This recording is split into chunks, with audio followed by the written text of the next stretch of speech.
Nirmal municipality పాలకవర్గం కీలక నిర్ణయం తీసుకుంది. ఉమెన్స్ డే సందర్భంగా వితంతు మహిళలకు ప్రత్యేక గౌరవం ఇవ్వాలని నిర్ణయించింది. మున్సిపాలిటీలో జరిగే ప్రతి అభివృద్ధి పనులు వితంతుల చేతుల మీదుగా నిర్వహించాలని డిసైడ్ అయింది. వితంతువులు అంటే చెడు శకునం కాదని, ప్రజల్లో దురాలోచన దూరం చేయాలనే ఈ నిర్ణయం తీసుకున్నామని చెప్పారు మున్సిపల్ వైస్ చైర్మన్ అప్పాల గణేష్. మహిళా సాధికారతకు తాము ప్రాధాన్యత ఇస్తున్నట్లు తెలిపారు. ఇకపై ప్రారంభోత్సవాలు, శంకుస్థాపనలు వంటి అన్ని అభివృద్ధి పనుల్లో వితంతువులను భాగస్వామ్యం చేస్తామని చెప్పారు.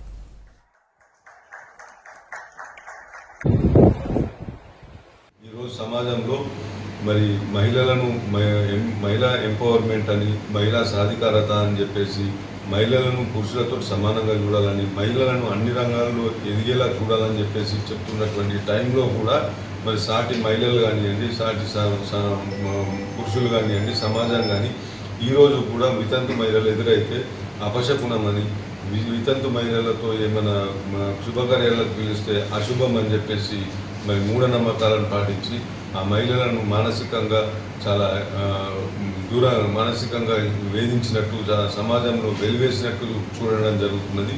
మరి సమాజంలో ఈ మార్పు జరగాలని చెప్పేసి నిర్మల్ పట్టణం నుంచి, నిర్మల్ మున్సిపాలిటీ నుంచే మరి ఇది ప్రారంభం కావాలని చెప్పేసి ఈ నిర్ణయం తీసుకోవడం జరిగింది.